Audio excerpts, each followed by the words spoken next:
Don't miss Kohl's 3-day sale this Friday through Sunday. Buy more, save more. Take an extra 15% off. Spend $100 or more and take an extra 20% off. Go to Kohl's.com to download your savings pass. Then use it on top of already great savings. Like 40 to 50% off young men's and boys' Star Wars apparel. And 10 to 40% off all NFL team apparel and home. This weekend at Kohl's. Select styles, some exclusions apply. See store or Kohl's.com for details. Blog Talk Radio. Yes. Oh, we can get some music anyway. So I might as well let it play. Thought I turned it off.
Yes.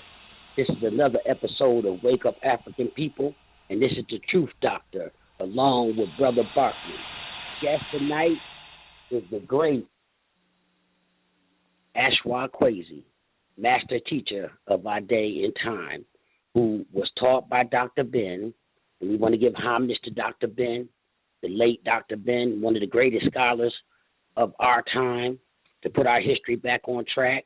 And Ashra Kwesi been picking up his work and been doing it for 35 years, trying to enlighten our people and bring back the history of our ancestors so that they will know that the black man and the black woman had been more than being a slave of the white man. Brother Ashra Kwesi, the mic is yours. Hotel, brother. It's an honor to be on your show, Brother Akbar. education for liberation. That's what it's all about. If we don't have a form to educate, to liberate, then we'll find ourselves in the worst form of enslavement, and that's mental enslavement. And I think our ancestors who were in the chattel slavery, they understood because they could see the change, but today the chains are the invisible chains on our brain. So, having a forum like this is always great to educate our people, and again, honored to be on the show. And I want to give thanks to the Grand Master Teacher, Dr. Yosef Yakinen, that we affectionately know as Dr. Ben. If it was not for him, I would not be doing what I'm doing in terms of lecturing and traveling around the country and outside the country and doing our educational tours back to Kemet. And like many of us, as another teacher of mine, Khalid Abdul Muhammad, used to say, the dog that bit you bit me too. So I equally did not know this information until I met Dr. Ben at Long Beach State in 1973. And he gave a very powerful lecture on African history and religion. And I asked Dr. Ben after the lecture, can you prove what you said here today? And he said, young man, not only can I prove it, I can take you back and show you.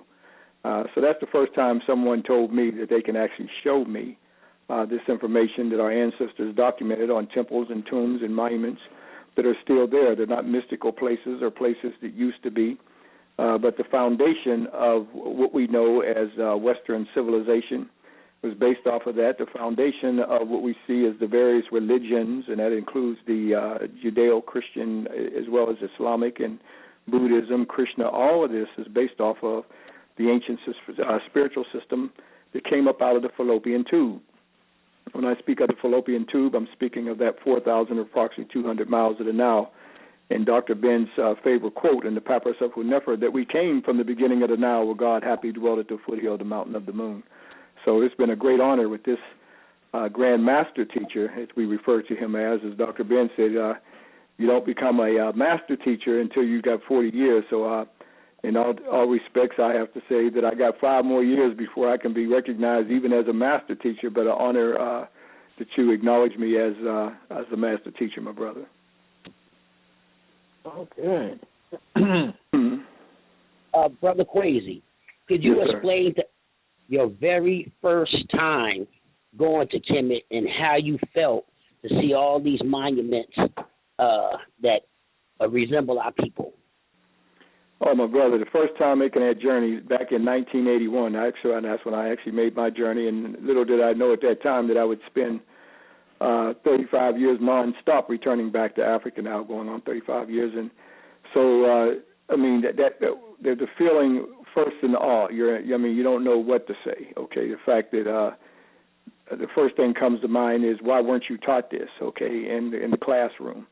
But, of course, that was the psychological gas chamber. When you're in a European classroom, there you can't expect the enemy to teach you about yourself or to liberate yourself. So coming there, I can say I was overwhelmed with the information, with the knowledge. I mean, we've seen many pictures of the grandeur of Kemet that is referred to by Egypt today, that the Greeks called it Egypticus, thus we get the name Egypt, that our ancestors called it Kemet, that literally means black. And, as I said, the pictures, what we see that so many people see, whether that's the now present-day technology of the Internet or photos, it doesn't even give a justification of these monuments. And then breathtaking is the fact that how old they are, and everything that we were taught in the Western world, everything that we were taught to believe in the Western world did not exist yet. And that's been hard for many people to stomach, okay, especially when many people have gotten into their religious system, whether it's Judaism, Christian, Islam, in some cases becoming very fanatical in it in terms of thinking or that their religion is the only religion and the first religion in the beginning of the religious systems, where in fact without the spiritual systems coming up out of Africa, called the Shishata, or the Greeks called it Mysterion, or the mystery system, without that ancient system, going back countless thousands of years of our ancestors' empirical observation of Mother Nature. They observed the forces of nature. They gave them the spiritual forces, their whole theocracy, okay, and theology, based off of that spiritual science that developed over thousands of years that became part of the whole Ma'atian system of truth, justice, and righteousness. So, again, going back and first observing in 1981 the Great Pyramid, called Eket Khufu. That's the Great Pyramid in the Giza Plateau. And although it's called great, I always like to correct it because that pyramid was actually called his son, Khafra, is called and Eket Khufu was called Eket, or the horizon, so that would be the sun's pyramid. But as we know it today as the Great Pyramid of Khufu, Khafra, Menkaure, and the Giza Plateau, those three pyramids, the only thing I can say is that the power and the effect that had on me back then is due to what I'm doing now, that I never stopped. You're consumed by the power of this knowledge. The ancestral power takes over. It becomes a part of your DNA. It becomes part of opening up an African ancestral genetic memory bank, in many cases lying dormant, because of the ma'afa that we have gone through. And then once you go back in that empowerment of the ancestors, then that's when that whole awakening starts to take place. I guess if I can say, like a Muslim going to Mecca, what does that do for a Muslim who believes in his faith of Islam? And they take and go back on the Hajj? What does that do for them to return back to that cube structure in Saudi Arabia in the city called Mecca? This referred to as the Holy Land, or the holy place. That's an empowerment, that's the dream to return back, or one going to the Wailing Wall, in Jerusalem. Even though these great structures predate those places, in fact, when I mention Holy Land, the first concept of a Holy Land, or the Taneter land, that started in Kemet. The first time we hear of any place called holy is right there on the African continent. It's not in Asia, it's not in Europe, it's on the African continent. In fact, the world's first holy city, called Abtu, who the Arabs refer to as Abydos. That's the world's first holy city, dedicated to a spiritual first creation or first man in the African creation story named Asar. Here we see, long before an Adam and Eve story, here we see the creation story.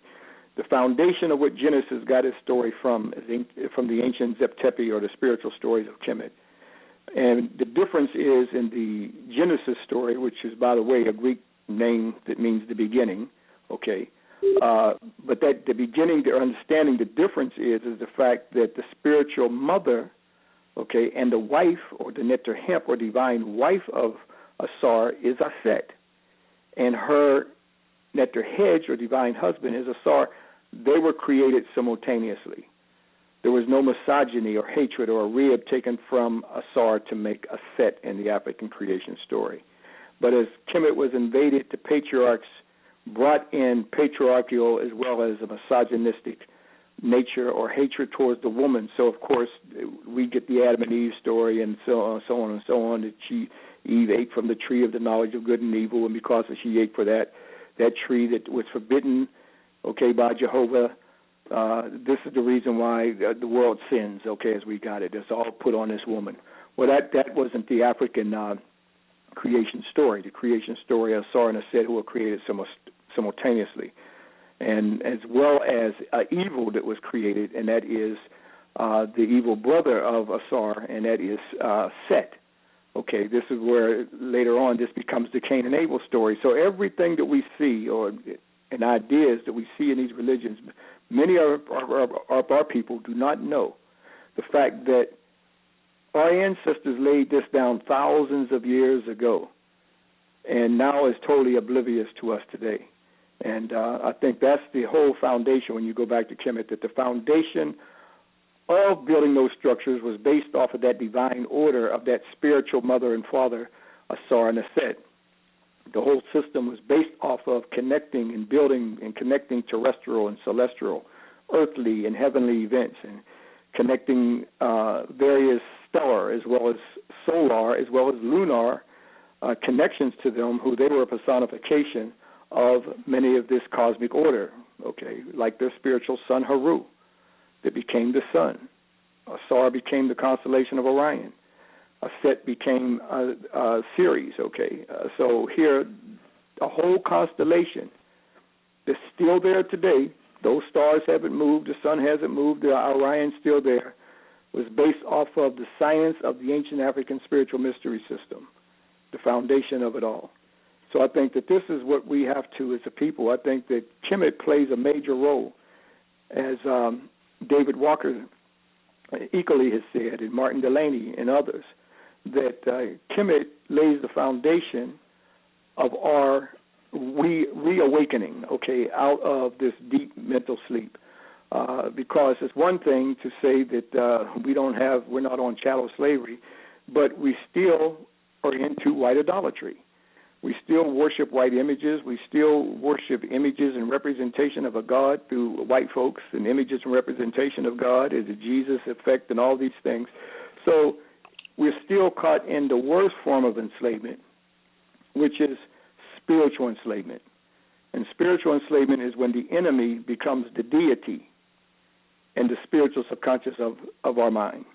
And what I mean by the deity or the God, so how the enemy became the deity and the spiritual subconscious of our mind. So this is where we're in effect in the worst form of enslavement, because when we're in spiritual enslavement and still worshiping the very images and representation and a distortion of the spiritual Netarus or divine entities of ancient Kemet, when we're still locked into the Eurocentric corruption of this and only see it in their image, then we're in the worst form of enslavement, spiritual enslavement. Yes, we are. I want to ask you one more question. I'm going to pass it off to Brother Bartley.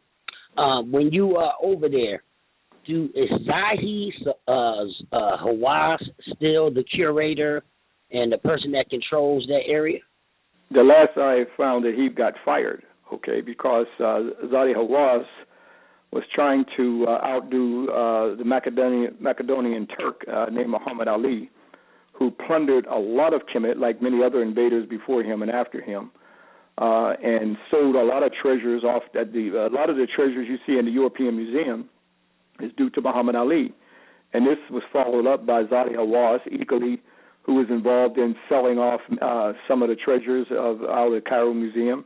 He even sold quite a few before Gaddafi was toppled. He sold some of the pieces to him when he came to visit Egypt himself, right there, Harum Akhet, here we commonly called by the Greek name the Sphinx.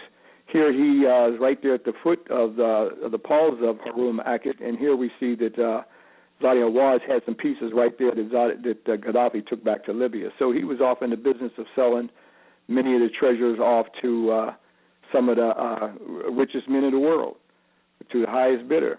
So he was fired from being who's not the curator, but he was the head of the whole. Can't think of the Egyptian Antiquities Department. That's what it is. The Egyptian Antiquity Department. He was fired from that department. Now, someone said that he might be reinstated. That knowledge I don't have any knowledge of. But Zahi Hawass, he's an Arabized Egyptian who equally has been fed by the racist white Egyptologists, who have been involved in trying to erase a lot of the history of the African origin there. And it was Zahi Hawass who was involved in trying to make King Tutankhamun, that we commonly know as King Tut, trying to say that he was not black.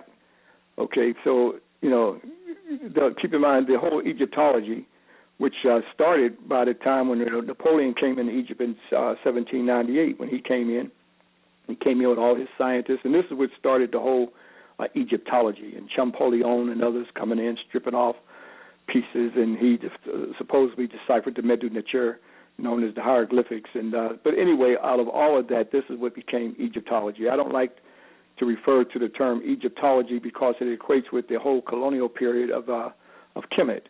If anything, I go along with, as Dr. J would call it, as we know as Dr. Jeffries, Kemetology, the whole study of Kemet. Kemet is a part of Africa. Without Inner Africa, the Congo, the Great Lakes region, there would never have been a Kemet. So that beginning started in Inner Africa. It did not start in Mesopotamia. It did not start in Asia. It did not start in Europe.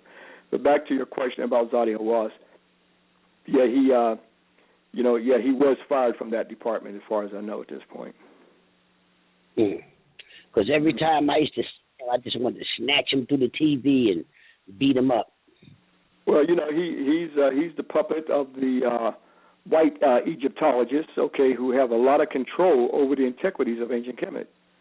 So, I mean, this is you have to keep in mind this is who feeds him, and he makes sure that he gives a white supremacy view on the ancient African antiquities of ancient Kemet. As I take our group into the Cairo Museum and some of the treasures that I show our group, and over the years, were like some of the colossal pieces like a Menehet, of the Middle Kingdom. Here's an African Sultan, or as we call king today, who built pyramids in an area called Hawawa. I mean, there's pyramids up and down the Nile. Most people only know about the Great Pyramid or Khufu, Khafra, Menkaura, but there are pyramids up and down the Nile. In fact, not to jump off course here, but the first pyramid, the Step Pyramid in Saqqara, the world's first stone building, and that's the first pyramid built by the Grand Master Imhotep almost 5,000 years ago. Called a step pyramid because it's in layers like a steps, like symbolically a climbing staircase to heaven. This is where they get the idea from, climbing the staircase to heaven. But that is the first pyramid. So there are many pyramids after that. There's the pyramids, also dealing with Seneferu. And before him it was his father Huni, who started to build the world's first true pyramid or perfect equilateral plane pyramid, and then it went into Sneferu, who built the world's first true pyramid that led into his son, Eket Khufu, who built the Great Pyramid on the Giza Plateau, which is that we're most familiar with the true equilateral plane pyramids. And even though it's breathtaking today, and even though it blows your mind, but we can only imagine even what that was like when it truly had the white limestone on that pyramid that was ripped off by the Arabs, who came in 641 A.D. As in mercenaries, but at the same time, Kemet taken the Arabs in as mercenaries to fight the Romans, who controlled Kemet, for a couple millenniums. But here we see that now the Arabs, when you have to depend on somebody to fight for you, of course, it's not going to be much for them to take over the whole country. And that's what happened from when you see a lot of the plunder with the Arabs that took place when they came in. And like I said, the Romans, the Greeks, the Syrians, and many have plundered ancient Kemet. But when we look at the Arabs and the Great Pyramid, that limestone was ripped off by them. Mm-hmm. Brother Bartley? Yeah. Yes, brother. I remember you from down in Philly with brother in Shakamuso. They on Germantown Avenue when they had the... Yeah, back in the day with all the communiversities that we used to have. Yeah, man, those were some good days. Yes, yeah. Well, we're still doing the communiversities. The communiversities, as Bobby Wright calls it, communiversity. I mean, this is so important because what forms in the community, this is one of the means of educating our people, that we control the syllabus and, we control, what we say, not in a university setting, you have to go by the syllabus and, they tell you what to say and what not to say. But when we have the lectures in the community, we control. We have total control of that. It's kind of like on the plantation. We didn't teach each other how to read and write on Master's porch. We had to go out to the bush. So the same thing is going on today. If we don't have these communiversities, in fact, some of the most positive rap groups came out of the communiversities. And now that many of the communiversities are drying up, we can see that in terms of what's happening with our youth. When you don't have people out there teaching and lecturing and exposing knowledge to brothers and sisters, and this is what the enemy wants. So then you see that, a lot of buck wild stuff is going on out there in the communities.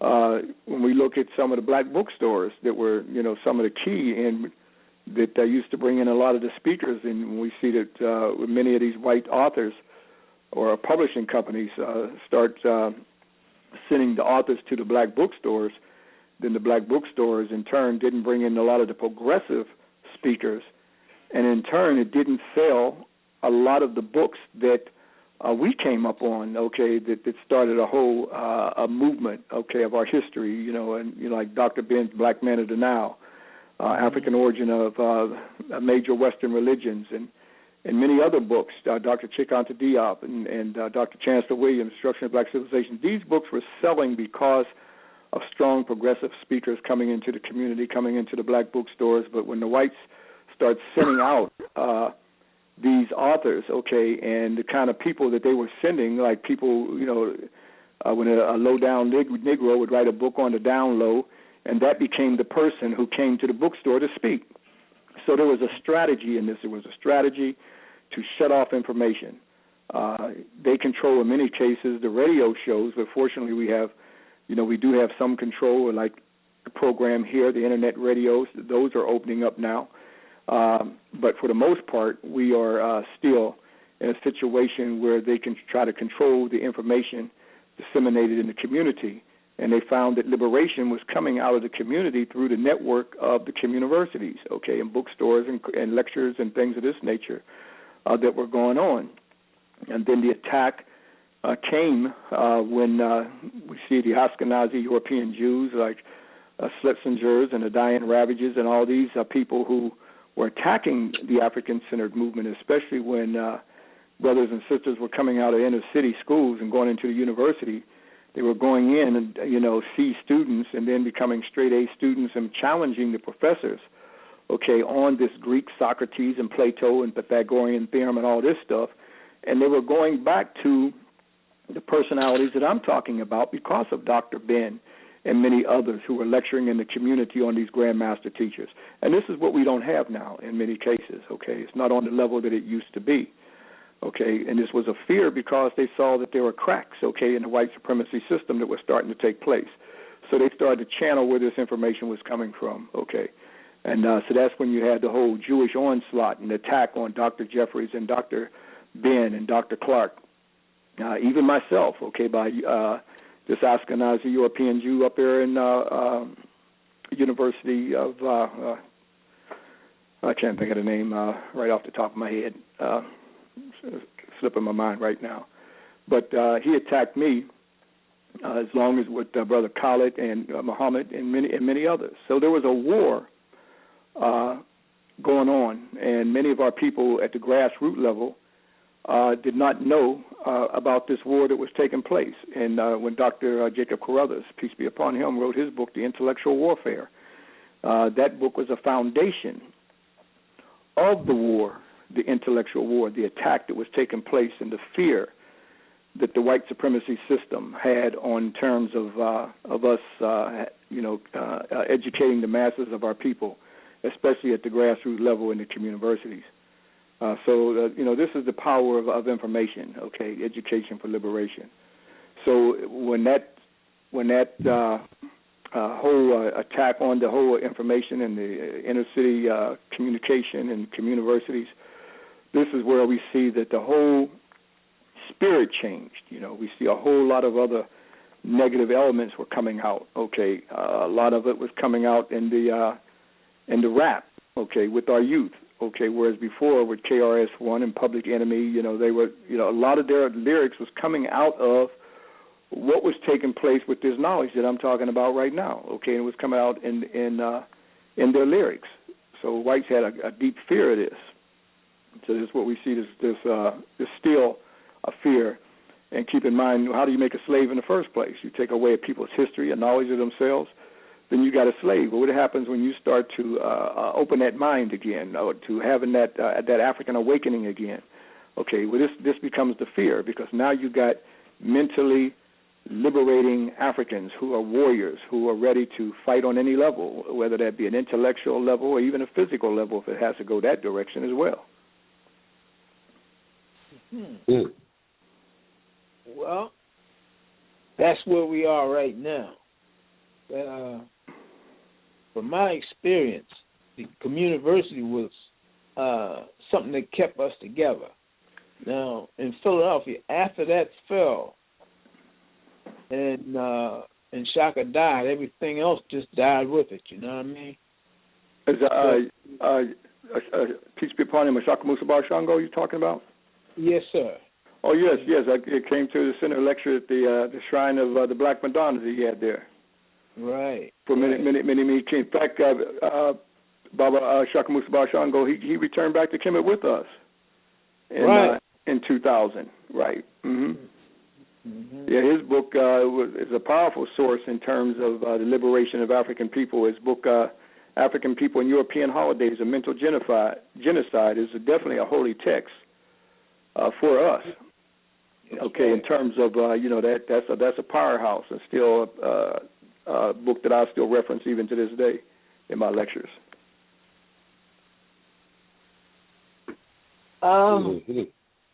One last question. People have a tendency to think that the Egyptians worship all these gods. They had so many gods. From my understanding, most of these gods were worshipped in different eras. Like the god Nu.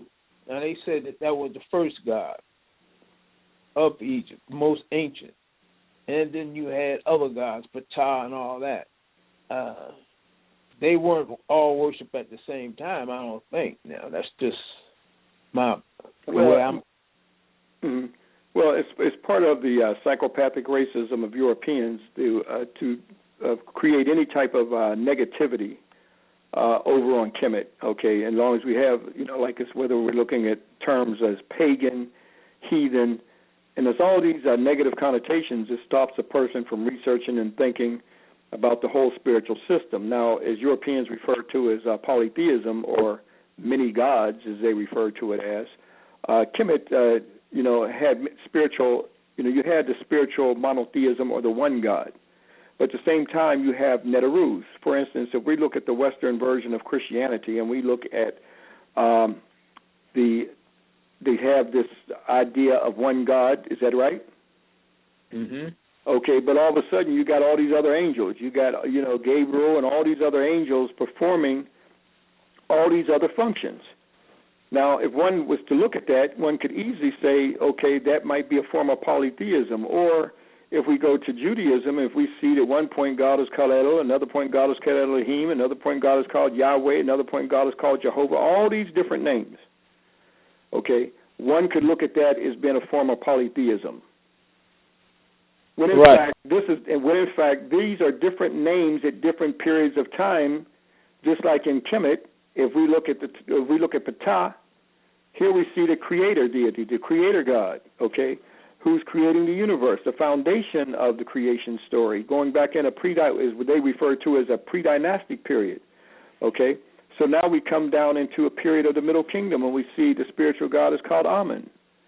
An Amun that we are very well familiar with because we still refer to Amun, at the end of our prayers.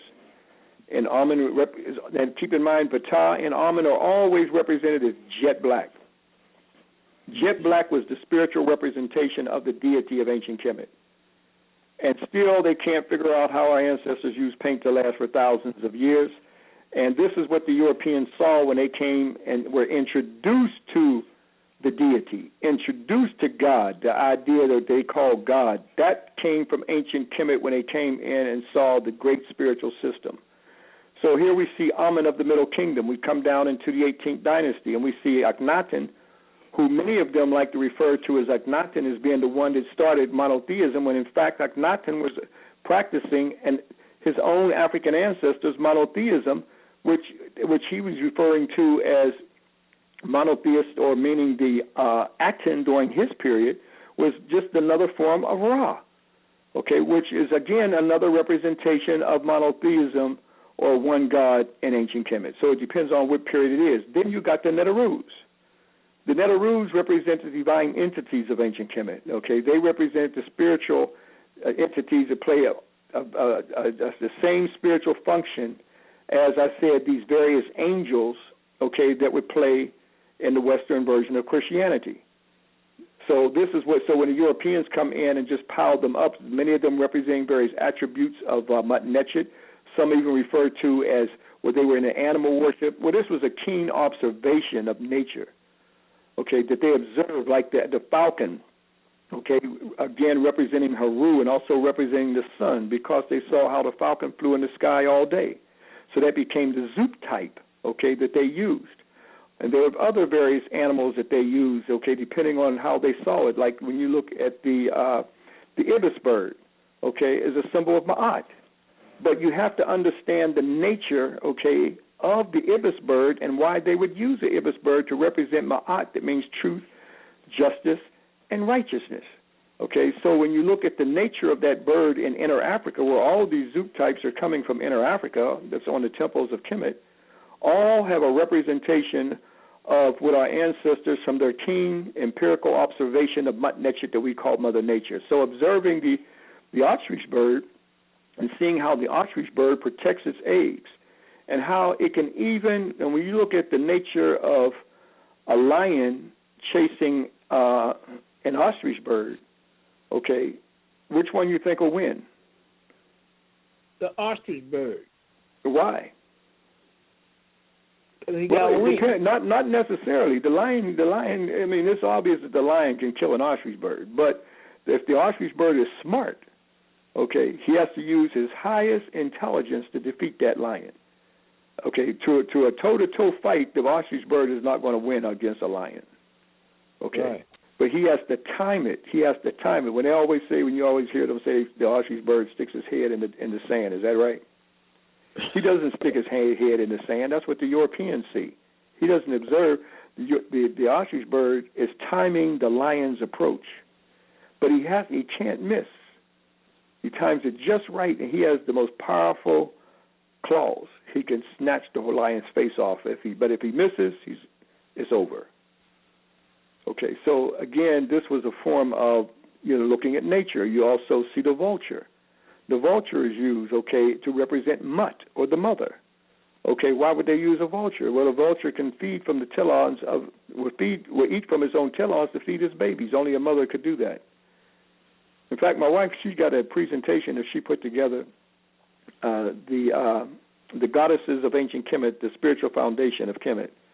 That's a powerful presentation that she deals with a lot of the equally the Zoop types and how our ancestors saw the spiritual system. So this is what the Europeans could not see.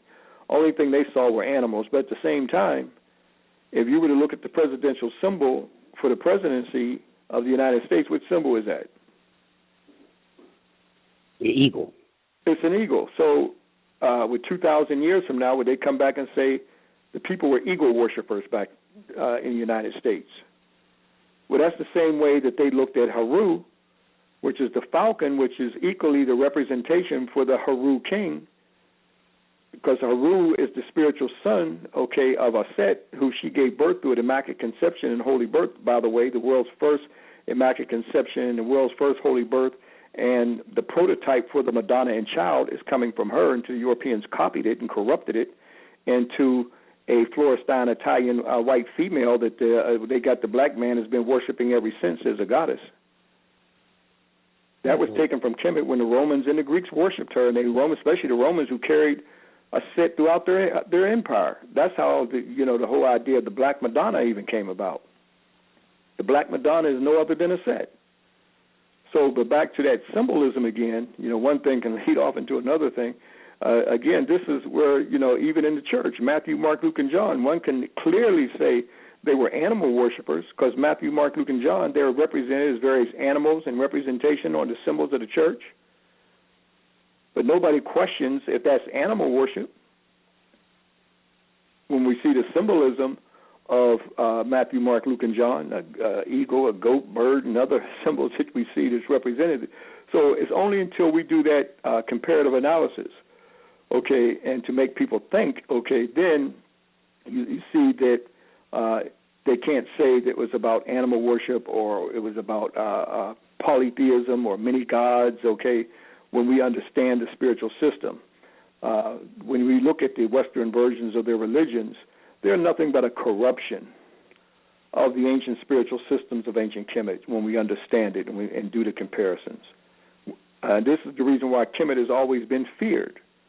Okay, feared because it would literally awaken, okay, especially the African mind, okay, to the fact that just like we're a stolen people, they stole our knowledge too. They stole our spiritual system. And once we're able to expose this to our people, then of course, you can never, a black man or a woman could never see a white person the same. But right now, many of our people are caught up in the white idolatry. Okay, people talk about idol worship and all this other stuff they refer to as Africa, idol. Well, we're in the worst form of idol worship. It's called white idolatry, or the worship of white images. which is the epitome of white supremacy, Christianity, and mental and spiritual enslavement.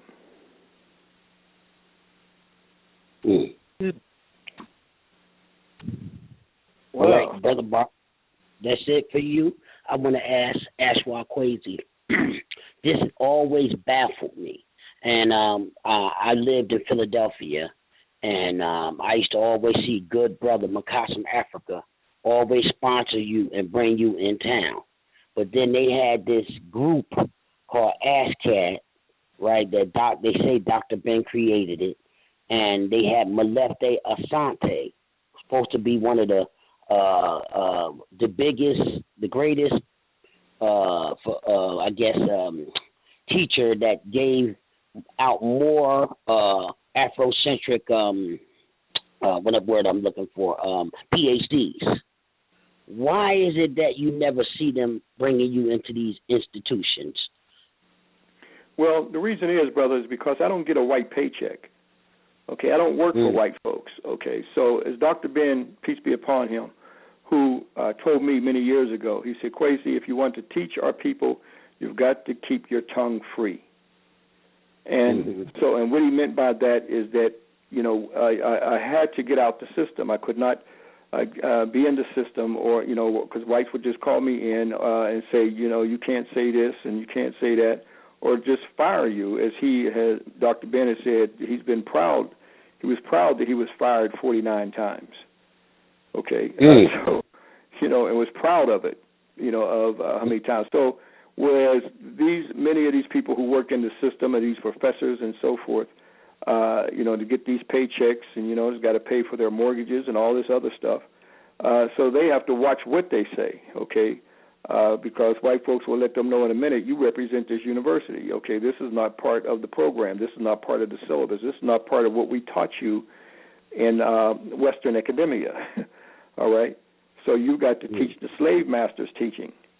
So if you had somebody like myself to come in, of course they could bring me in, okay, but keep in mind some of us do more protecting of white folks.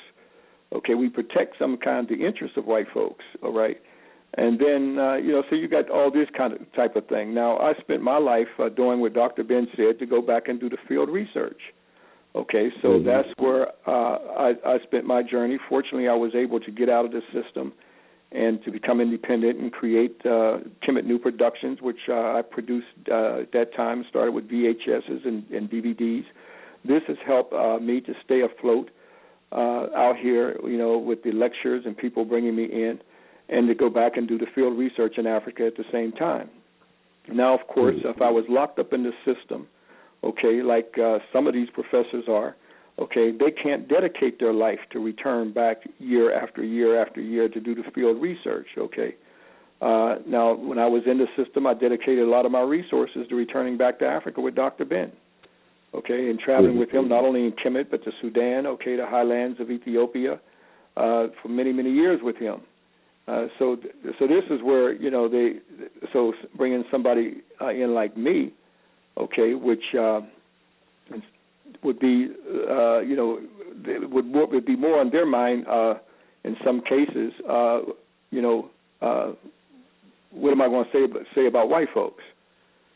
All right. Now that's not all cases, but and then a lot of times you got clique groups. Okay, a lot of times they get into cliques, and these cliques are the PhD clique. Okay, that they got from white folks in the universities. As Dr. Ben always referred to it as his PhD was piled high and deep shit, okay, which he referred to it as. He went on to get his BS, and he found out it was bullshit. And then he said, well, if I go on and learn a little bit more from white folks, I know they're going to tell me the truth.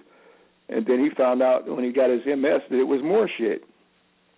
And then he said he kept studying and studying and studying and researching. He said, I know if I get that PhD, they got to give it up. Well, he said he found out it was piled high and deep shit. See, so, but Dr. Ben told me, he said, Kwesi, look, you know, it's the grassroots people. They are the ones that's going to take care of you out here. They're the ones who are going to bring you in to lecture.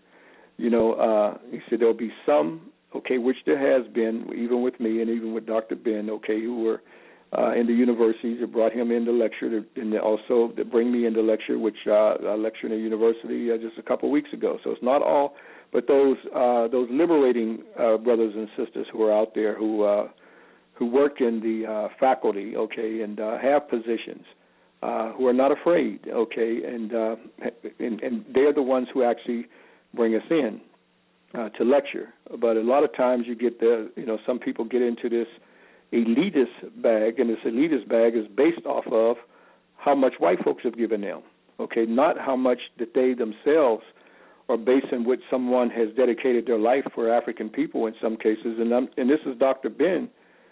In many cases, there's some people out there talking about how much they love Dr. Ben. It's like Malcolm and all the other greats. When they were here, okay, they wouldn't find themselves around Malcolm at all, okay, and didn't like Malcolm in some cases. Once he made his transition, okay, and went on into the spiritual realm, then everybody talked about how they were around Malcolm in the day and how much they loved Malcolm, okay. Well, now here we go now with Dr. Ben. How much they love. I was with Dr. Ben, okay, back to Africa, doing the research with him when he was making the call that he needed people to help him. They weren't there. They did not come to the aid of Dr. Ben, okay. Some of these Negroes who did not like Dr. Ben, okay, because Dr. Ben did not hold his tongue on talking about white supremacy and white folks. He was right up in their face, So you got some these types of Negroes, they like to talk about other black folks, okay, because they know that their job is not in jeopardy, and they know that a lot of white folks love for us to talk about other black folks, okay, but they don't, they're not going to talk about the vicious system of white supremacy and what this white supremacy has done to African people. Okay, and how we have been a victim, okay, not only during the time of us in this country, but even on the African continent and even our ancient civilization, and the Nile Valley civilization specifically. That's what Dr. Ben dealt with. So this is the kind of stuff that goes on. So I've always found that any time that you see one of these people that lecture and they want to just talk about talk about black folks, okay, then that's their escape route, okay, from really digging in on the whole white supremacy system and how these white folks, how they have done us as an African people and what they're still doing today, and how we are in a matrix of white supremacy. So literally, this matrix, I kind of refer to it as a white supremacy spider web. So it's like the insect that flies in space and time. He doesn't see the spider web, but all of a sudden he finds himself stuck in something. He doesn't know what it is. He's struggling and struggling and struggling, and the spider doesn't eat him. The white supremacy spider just watches his struggle, okay? And here we are in this white supremacy spider web, and we're struggling and struggling against each other in many cases. And then when we are all wrapped up in the spider web, that's when the white supremacy spider said, now it's time to come and not to eat the insect, but to suck his insides out. So a lot of times what we see here is the sucking out of some of these Negroes' insides have been sucked out, okay? And it's the likeness of who they're there, but because they spent most of their time in the white supremacy system, okay, who they once were is no longer there. It's been sucked out. Okay, because they did not spend the majority of their time with our people, or developing an institution or school in the community, but they feel comfortable working within the very white supremacy system. Now, I'm not saying this is all cases. Okay, in some cases there are many spooks who sit by the door. I was a spook who sit by the door. Okay, and took the resources to do what I had to do to go out and educate our people. And there are some good brothers and sisters out there that's working in the university system, the school system, okay, and taking what they can to help educate our people. But there are those who, with the mindset, who intentionally make sure that they protect the interests of the master.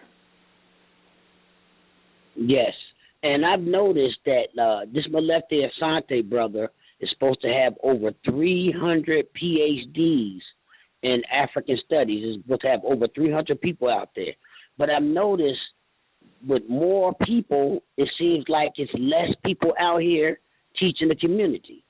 Well, do you Dr. Ben think, said many years. Oh, I'm sorry. Go ahead, brother. Do you think that was a strategy they used to kill the movement somewhat? And there's one more thing I want to throw with this. And the younger guys that's out here now today, you know, preaching, doing DVDs and, you know, being on YouTube talking about Kemet and talking about they're beefing with this person and beefing that with this person and that person. How do you feel about that? Because it seems like it's, you know, they even got a name for us that leave in Kemet now. They call us Hotep niggas.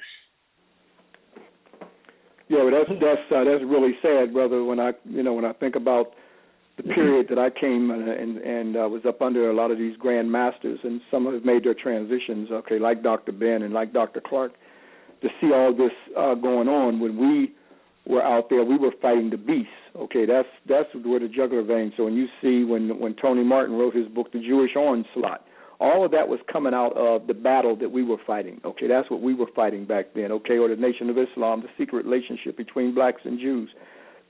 Okay, that's the battleground that we were on. Okay, and it seems like the same situation and how the gangs were created. When I was in L.A. and back in the 70s, back in L.A. fighting the Gestapo beast, the LAPD.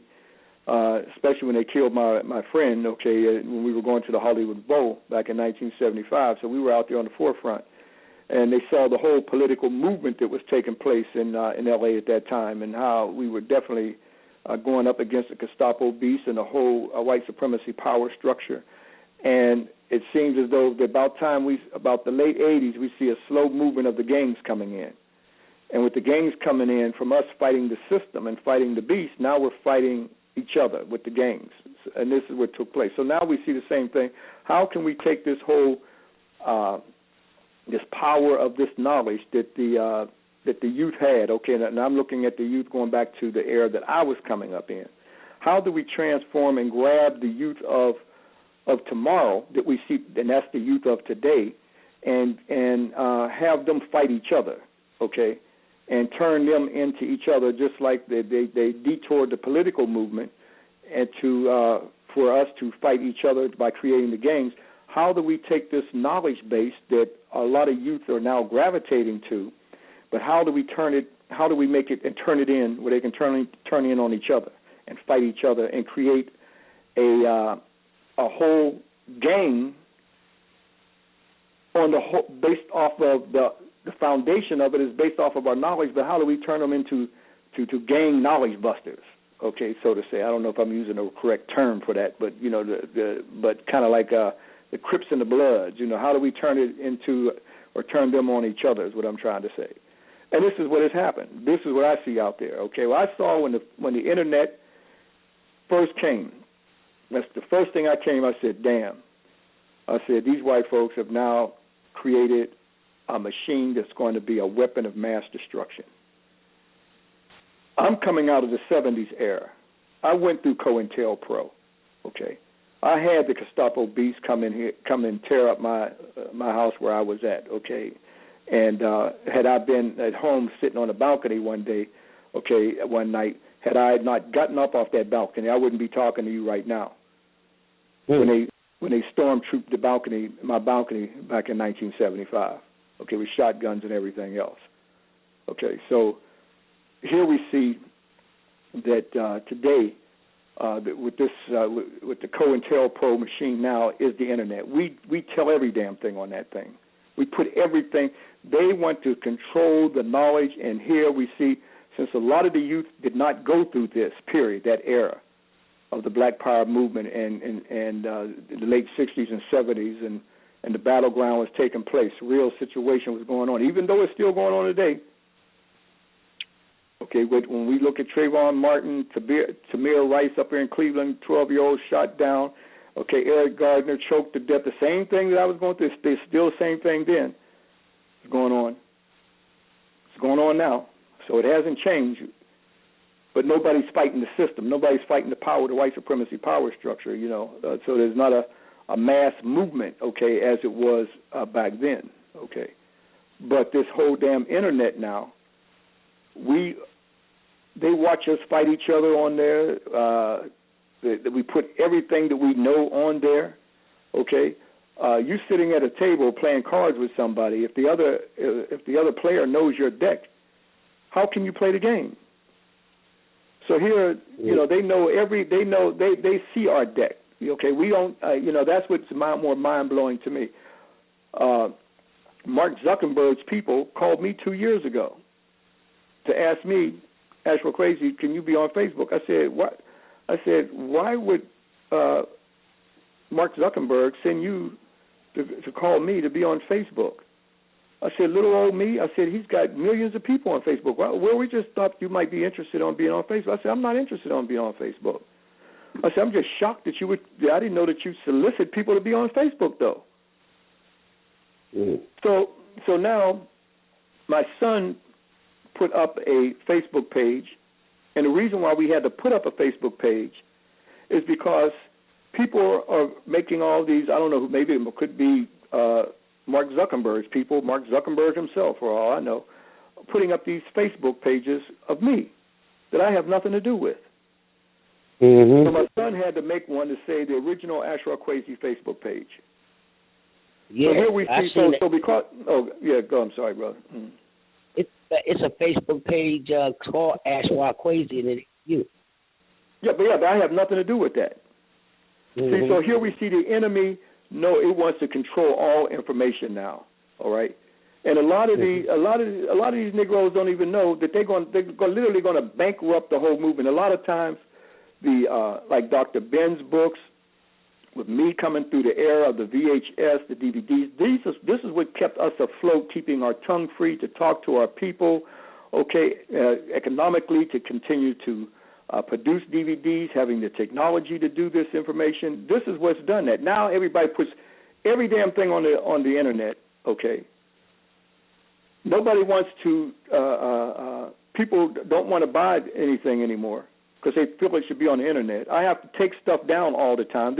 Now, the field research that I have to do, to go over there, to do the research, the time, taking brothers and sisters places that they never go in a lifetime, the details of it. But at the same time, economically, got to still take care of my family and everything else. Don't want to be in the system because I know I would be controlled. Whereas white supremacy, they support white supremacy. If a white boy was doing the same thing that I was doing for white folks, they would give him $5 million and say, don't worry about a thing.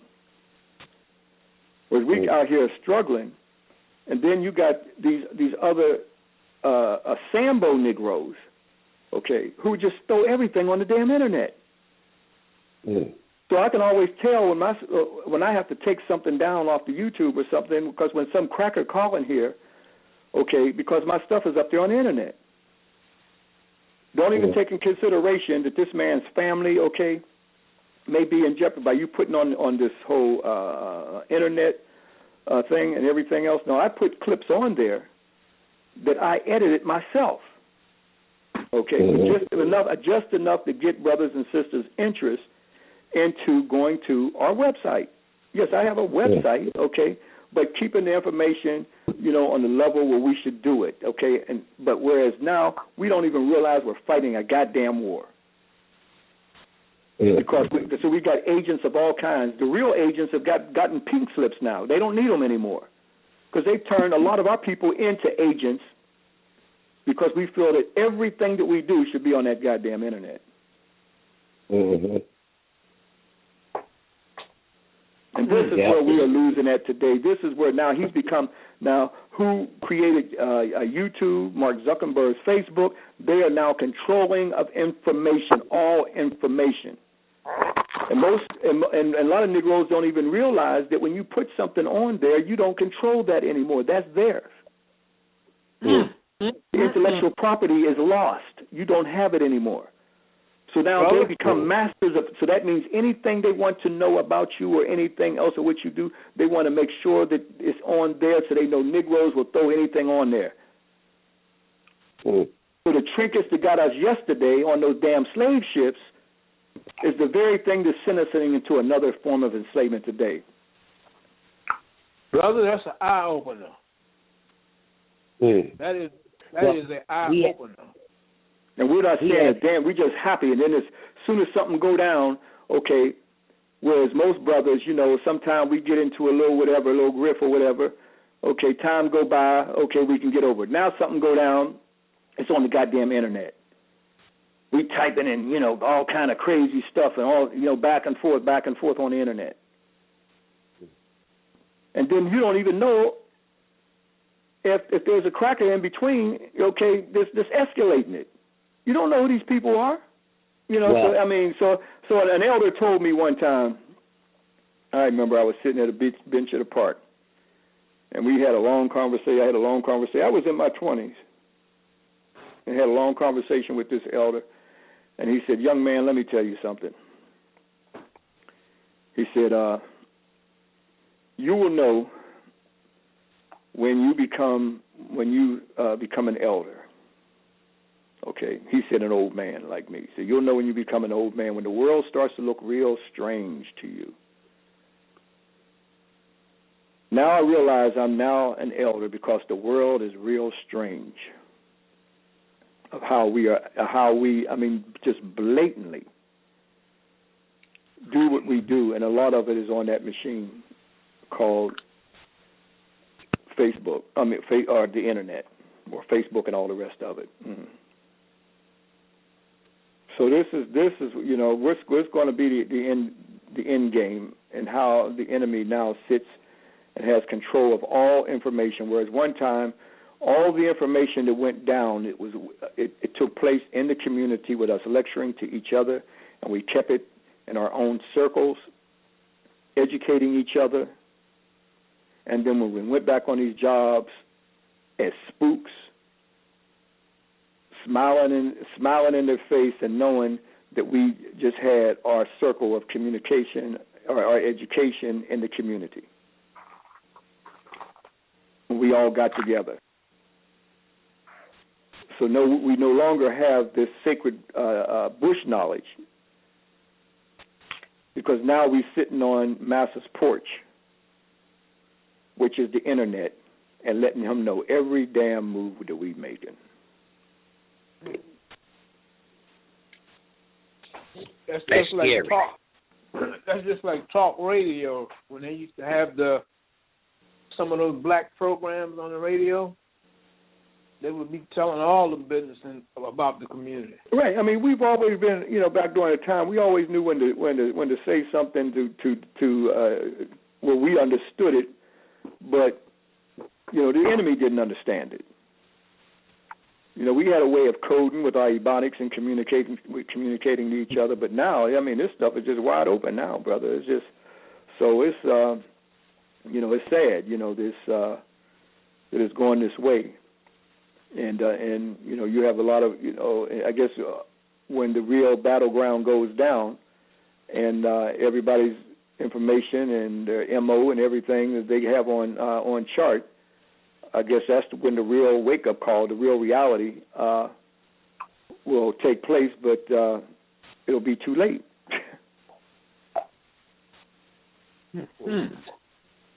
But Brother Kwesi, we are over our time.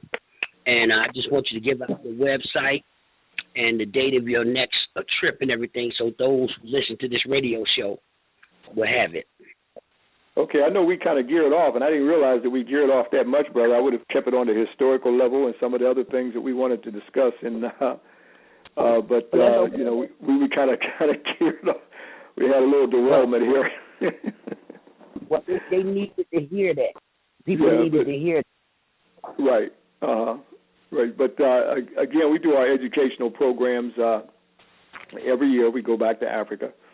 I'm continuing Dr. Ben's work and bringing brothers and sisters back, and this is Education for Liberation, and we're totally under, my wife and I, we totally control it. It's a whole, we have our black-owned travel business, so, you know, it's a complete package that we have for you, educational program package. So we go to Kemet every July. In fact, we're preparing the brochures for this coming July 2016 now presently, which we should have out in the beginning of November or possibly at the end of October. and we do Ethiopia in the winter. So annually, every winter, we go to Ethiopia. That's December the 28th. We do a 12-day trip to Ethiopia and a 15-day trip to Kemet annually every year. So you can go to our website at kemetnu.com. Okay, that's KEMETNU.com. And our home page will give you information, and then the little black boxes on the left, we have DVDs. And as I said before, these are the DVDs that help support my wife and I. We don't work in the system. Okay, these are studio-produced information that we try our best to put the information there on places and take brothers and sisters places that they may never go in a lifetime.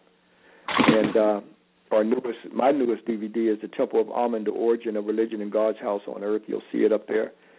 And you can either order from on the computer, or you can call from us. And this is where you can use the computer to help in the liberation. Okay, or you can call us back directly. And then there's clips on there that you can see us in the field and the kind of work that we do. And many of the brothers and sisters have returned back with us, have come back doing bigger and better things. In fact, I'm a perfect example. When I made that first journey as I started this program with Dr. Ben. And I'm sorry if I sound on a low key here. I've been doing home remodeling here. That's something that's many years overdue. So we're trying to do home remodeling and working with some of our own people to get this thing done. So it's been a couple of weeks process going on here. So I've been working all day here, so I may have sounded a little tired as I've been on the program here. Well, we appreciate. I'm sorry, you got cut off. Are you still there, brother? Yeah, we appreciate you. We appreciate you coming on, and we're hoping to have you again in the future so you can let everybody know what's going on. And I hope everybody that listens to this show tonight will go to the website and buy some tapes or whatever they can, or charter a trip to Egypt if you can afford it, to help support Ashra Kwesi so he can keep on delivering this sacred information to our people, vital and sacred information to our people. Yeah, I want to thank you, brother. And that, keep in mind, that what I'm doing with this program, and many others have struggled to do this. I mean, even Dr. Ben, he needed money doing this as well as, peace be upon him, Dr. Clark. So, people see people out there and they praise them a lot, but little do they know the economic struggle that we have to go through to do this. Keep in mind, when you work in the system, you get pensions and retirements. We don't have that. We don't have pensions and retirement. We just went out here on the limb, and just hope for the best. And so that's why, Dr. Ben's elder life, money had to be raised for him, as well as Dr. Clark. Peace be upon him, even Steve Coakley, another good friend of mine, who literally made his transition broke. Khalid Abdul Muhammad, we had to raise money, for his funeral. So people, when they do these things and rob the people of the resources to help them do what they do, they have no idea what they're doing. I got 10 projects on the shelf that I can't even get off the shelf because, you got to get out there and lecture, to help pay your bills. You can't think clear if your resources are not coming in. And this is with these kind of people, and they do all kind of bootleggers, do all kind of things, try to justify the robbing and stealing of people's material and trying to justify it. In some cases, even selling it more than when I'm selling it, and then say Kwesi, he's just about the money, and crazy stuff like this here. My truck is 15 years old. All right. The house I've lived in this house 20 years. We live, it's a very, we live to do what we do. We don't have no mansions and buying new cars. We don't have none of that kind of stuff. But we make sure that we keep all of our money as low as we can, our expenses as low as we can, so we can do what we do for the people. And this is what I see with a whole lot of it seems like a generation out here now doesn't even see, whereas before you had that support out there. But a lot of brothers and sisters are literally have given up. Okay, so the culture in some cases, is being destroyed by some of our own people. By robbing the resources of the very people who keep the information out there. But when we look at white folks, okay, and they buy all the stuff from white folks and the new stuff that comes out, but they don't say nothing about that. Mark Zuckerberg's Facebook, he's doing it for the money. He's a billionaire many times over. Okay, the computers that they buy, they don't say that Sony and Toshiba and the Mac, okay, that many of these Negroes and all this stuff that these Negroes got, they don't say they're doing it for the money, and they are billionaires many times over. So I know a lot of my frustration is being expressed over your communiversity here, brother, so I know I didn't mean to come out with all this, but I'm just giving you the reality of, what's going on, and now that I'm facing my elder stage, and now I'm here, I'm like facing the same thing that Dr. Ben, Dr. Clark, and many others. You look at no pensions, no retirement. You're just out here. And that's not good. Our people should support you guys and buy everything. And they got guys out here promising them schools that have no paperwork, no plan, no nothing. They sending their money in there. It's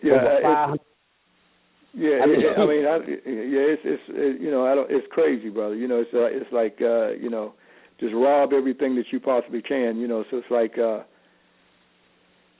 it's like now we see that the demise of our culture is by anytime somebody sees somebody out there, okay, selling other people's stuff. Okay, these are the agents. That's what I call them, agents who are out there to destroy the very person's stuff that they're selling without their authorization of selling it.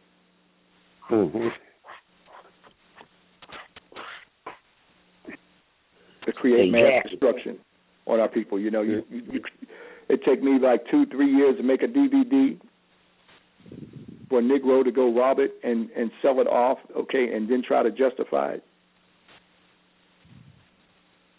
And they get mad at you when you speak up about it. I remember when I used to call, every time I seen somebody bootlegging, I used to call you and say, this guy's bootlegging your stuff. I had a real bad argument with this guy in Philadelphia, talking about Ashra, Kwesi. He just about the money. He greedy. He should be hoping that people can see his DVDs. And I said, man, you out of your mind, brother. The brothers. So how am I going to do that? How am I going to continue to produce them if the people don't support them? I produce them, and then I'm going to walk around and eat out of garbage cans.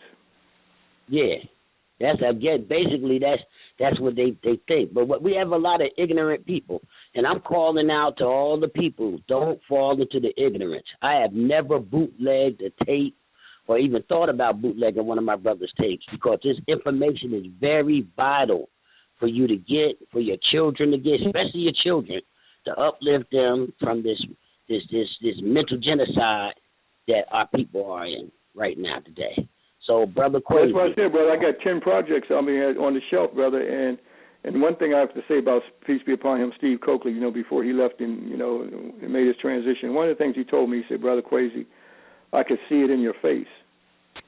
He said, brother, don't let the spirit killers kill your spirit. He said, I always see it in your face.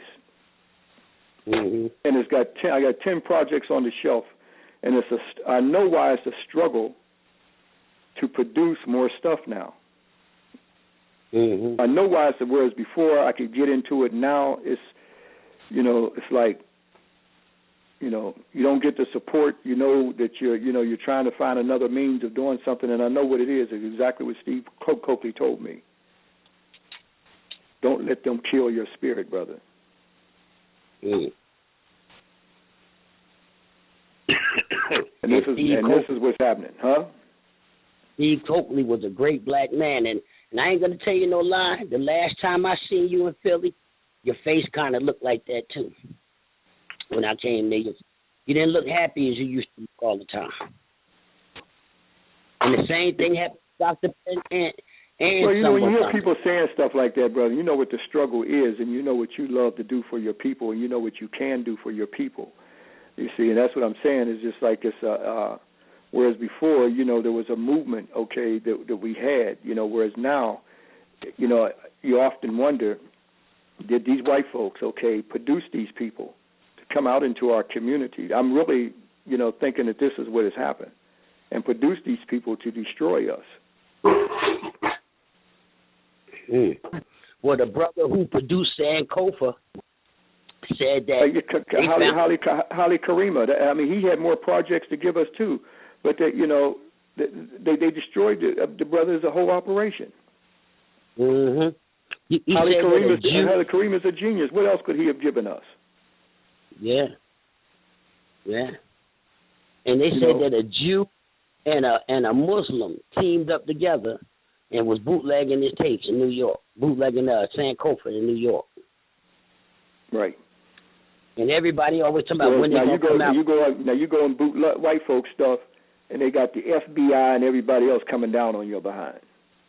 Mm-hmm. Yeah. Because them bootleggers and people that sell the tapes out in the street now, they got to hide. The Nation of Islam. They don't bootleg the Nation of Islam. The Nation of Islam coming from that old school. Okay. Mm-hmm. And that old school, you come up missing. Mm-hmm.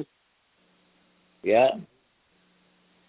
Well, we need some of them tactics to get some of these bootleggers off the streets and off of our stuff. Bootleg the white folks stuff; they can afford it, but they can't bootleg your people stuff that's trying to lift you up into a higher state than what you're in mentally. Right. And I'm gonna we're gonna cut the show off here because I am tired, and I know you probably tired too, Brother Bartley, and you've been moving around all day. Well, brother, we come back on here again. You know, we'll keep it, and we'll try not to derail the train. But you know, one thing leads to another, and you know, I try to deal with the connect the past and the present as this in Kofa, you know, from West Africa. You know, you got to return back to retrieve that which we have lost, to understand the present, to go into the future. So. But it's an honor to be on your show, and look forward to being on a future show again, my brother. In fact, some of these, the epitome of white supremacy coming up, you know, as I always say, you know, the time of white idolatry is during the time when these holidays coming up. So maybe I can get back on your show right before some of these holidays come up. Yeah, we'll do the Christianity thing. You right, know, exactly. We can go in depth on that. Mm-hmm. Well, we're going to say good night to the people, and we are so glad to have Ashra Kwesi for the first time. I've been wanting to get him on the show, but I just couldn't catch up with him because I was doing things. And Brother Bartley, you know, we've been trying to keep this show out and going and giving our people positive information that can help them and uplift. And I'm saying once again, it's the Truth Doctor. Stop bootlegging our teachers' material. And if you see anybody bootlegging the material, his number, Ashra Kwesi's number is out there. Dr. Jeff's number's out there.